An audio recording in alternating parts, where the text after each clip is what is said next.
नमस्कार, कैसे हैं आप लोग। उम्मीद करते हैं सभी अच्छे होंगे। मेरा नाम विवेक सिन्हा। मेरे साथ आज चर्चा करने के लिए हैं गौरव सर, जो बिहार डेवलपमेंट पे बात करेंगे, बिहार की राजनीति पे बात करेंगे। बिहार की राजनीति की वजह से क्या बिहार का विकास नहीं हो रहे हैं, इस पे हम चर्चा करेंगे। और स्वागत करिए गौरव सर का। गौरव सर, बहुत बहुत स्वागत है आपका। धन्यवाद आपका विवेक जी, जो आपने हमें इस पॉडकास्ट के लिए आमंत्रित किया है। हम आज पूरे मुद्दे पे चर्चा करेंगे, बहुत सारी बातों पे हम लोग खुलकर बातें भी करेंगे।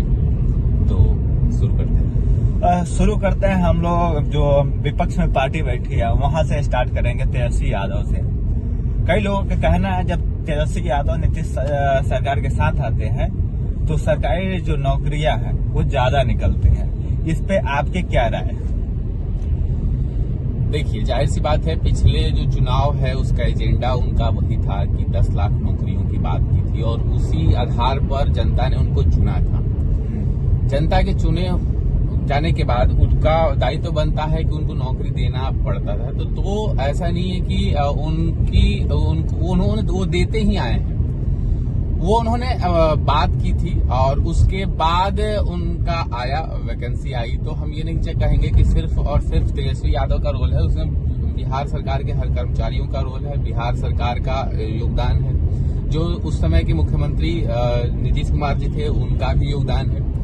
तो ये किसी एक व्यक्ति विशेष या किसी पार्टी विशेष के आधार पर ये नहीं होता है। ये पूरे कर्मचारियों के आधार पर होता है कि हाँ, नियुक्ति की गई है।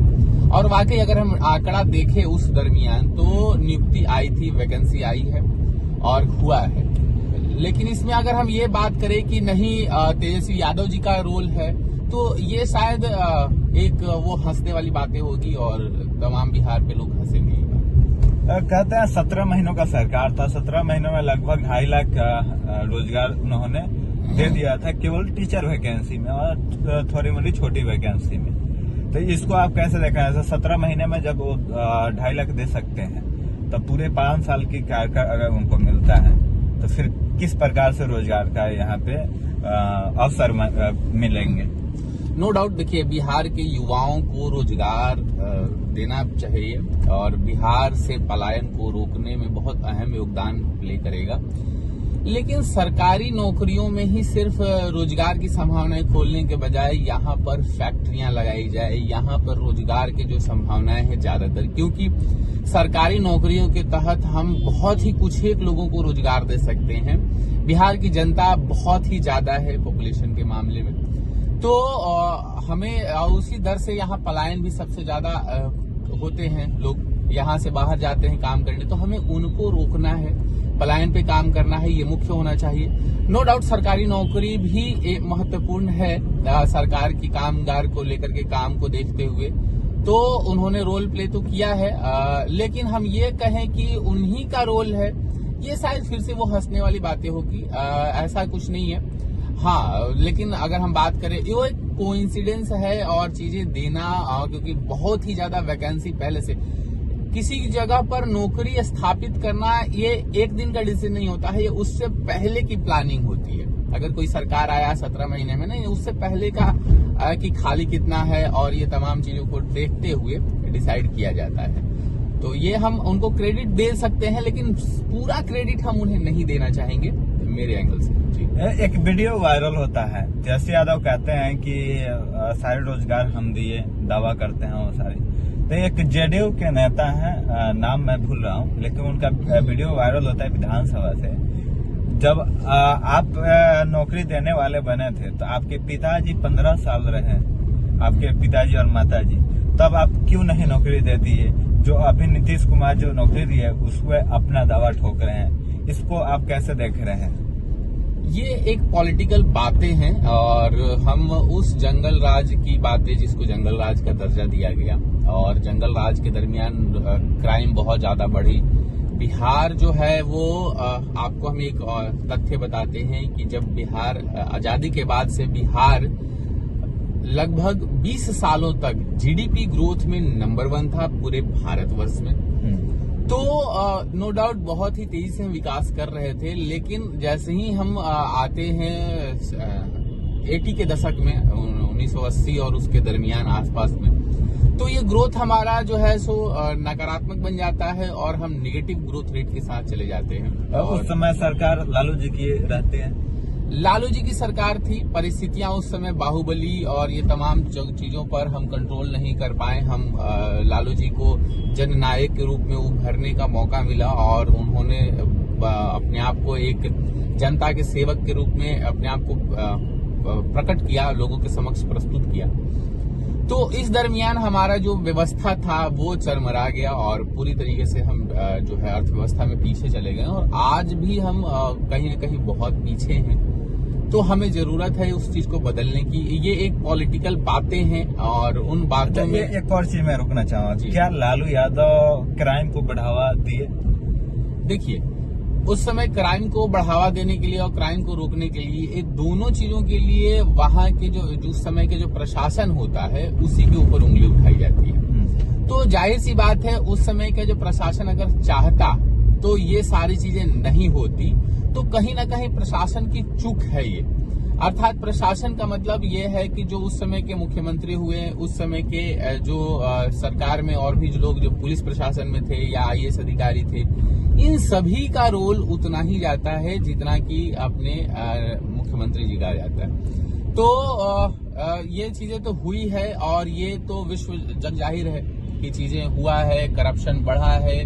जो कुछ ऐसा समीकरण जिसमें कि जो लालू यादव जी का जो सरकार था उसमें MOI समीकरण को लेकर जब इन्होंने बात किया, तो जब आप कोई बातें करते हैं किसी जाति विशेष, तो जाहिर सी बात है उस जाति का मनोबल बढ़ता है और वो जो जाति है वो अन्य जातियों को अपने कंट्रोल में करने की बात करता है और उस पर हावी होता है। तो दूसरी जो जाति होगी वो फिर पलटकर वार करेगी। तो इन चीजों से बचना चाहिए। उस समय नीतीश जी विपक्ष में थे और जो अपने सरकार में लालू यादव जी थे, तो उनकी ये गलती है और वो गलती शायद अब क्षम्य नहीं होगा और कहीं ना कहीं भुगतना पड़ेगा।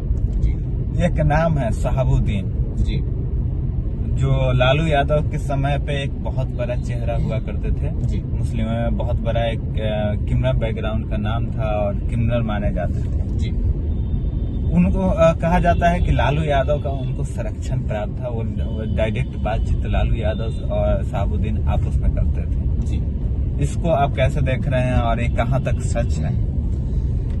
देखिए, इसको तो कोर्ट ने भी माना है और इसे उस समय की सरकार और तमाम लोगों ने भी माना है, इस बात को और तथ्य को सत्य माना है। कई सारे ऑडियो क्लिप भी वायरल होता है जो इन दोनों का फोन कॉल बात हो रही है। हाँ। उस पे बहुत फ्रैंकली टू द टॉक बात होती है और हर एक मुद्दे पे ऐसे बोला जाता है कि आप ये काम कीजिए। हाँ। तो क्या ये संरक्षण प्राप्त कहीं न कहीं क्राइम को बढ़ावा दिया जा रहा था? जी जी, हम इस बात को कभी डिनाई नहीं कर पाएंगे क्योंकि इसमें सरकार की गलती रही उस समय की और सरकार ने जो है कोई भी निर्णय नहीं लिया और उस समय जो सरकार थी वो लालू यादव जी की सरकार थी और शहाबुद्दीन जैसे क्रिमिनल को अगर आप संरक्षण दे रहे हैं, उसे आप बचा रहे हैं और उसे एक वोट बैंक के रूप में इस्तेमाल कर रहे हैं, तो ये उस समय की सरकार की बहुत बड़ी नाकामी थी और कहीं न कहीं बिहार की जनता उससे प्रभावित हुई और बिहार की जनता आज भी उस दंश को अपने जहन में बैठाए हुए है। तो जो इनका MOI समीकरण बनाने के चक्कर में ये अपने आप को बर्बाद कर दिए। MOI समीकरण के चक्कर में जैसे ये जो समीकरण है इसके चक्कर में शहाबुद्दीन को उन्होंने संरक्षण दिया ऐसा कहा जाता है और इस समीकरण को लेकर के उन्होंने जो शहाबुद्दीन को संरक्षण दिया तो शायद ये एक बहुत बड़ी नाकामी थी उस सरकार की और आगे आने वाले भविष्य कभी उनको माफ नहीं करेगा और आज वही चीजें हो रही है। जी, लालू यादव का जो किया हुआ है, लालू यादव के जो चेहरे पे जो धब्बा है, सर पे ये जो दाग लगा है, उसका खमियाजा तेजस्वी यादव को किस प्रकार भुगतना पड़ रहा है और आगे भी पड़ेगा 2025 के चुनाव में? देखिए, लालू यादव जी के जो साम्राज्य है, जाहिर सी बात है जो तेजस्वी यादव जी हैं उसी साम्राज्य को आगे ले जा रहे हैं। तो उसकी अच्छी चीजें और उसकी बुरी चीजें उनके ऊपर दोनों प्रभावी है। जैसे कि लालू यादव जी का जो जननायक के रूप में उभरने की बातें हैं, जनता के बीच में जो जनसेवक के रूप में अपने आप को उभारे, वो अच्छी छवि भी तेजस्वी यादव को प्राप्त हुआ है, जिसका रिजल्ट हम देखते हैं।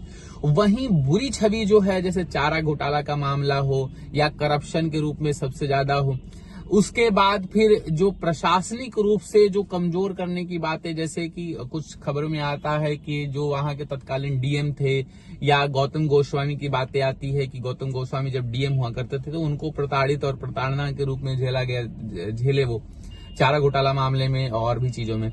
उसके बाद जो जंगल राज और अन्य जो क्रिमिनल को संरक्षण देने की बात है, तो ये भी उनके सर मत्थे पे आएगी। और आने वाला भविष्य जो है इसी से डरा हुआ है, सहमा हुआ है कि कहीं न कहीं वो समीकरण फिर से लौट आएगा और वो जंगल राज फिर से ना आ जाए। क्योंकि तेजस्वी यादव को इसमें अगर उनको सुधार करना है, वो नो डाउट अच्छे नेता के रूप में उभरे। हम चाहते हैं कि जनता का विकास हो, हम चाहते हैं कि कोई एक नेता आए जो बहुत बेहतरीन तरीके से काम करे, चाहे वो तेजस्वी यादव जी हो या कोई भी व्यक्ति हो, लेकिन जनता के हित के लिए काम करे। तो लालू यादव जी का दोनों छवि उनके ऊपर आएगा। अगर जब तक कि वो पूरी तरीके से उनके जो राजनीतिक में जो आसपास के लोग हैं, जब तक उनको पूरी तरह से क्लीन नहीं कर लेते हैं, अगर इस जो लालू यादव की सरकार के समय जो उनके साथ थे, अगर पूरे लोगों को हटा करके एक नए लोगों को शामिल करते हैं, तो शायद वो उस छवि को अच्छा कर पाएंगे। ये हम लोग का था जो तेजस्वी यादव और लालू यादव से जुड़ी बातें थी, जो आप तक पहुंचाएं। आगे भी और भी ऐसे ही मुद्दे पे बात करेंगे और आप तक पहुंचाएंगे। उसके लिए हमारे चैनल को सब्सक्राइब कर लीजिए और फेसबुक देख रहे हैं तो उसको फॉलो कर लीजिए और आसपास लोगों को शेयर जरूर कीजिए। फिर मिलेंगे, तब तक के लिए जय हिंद।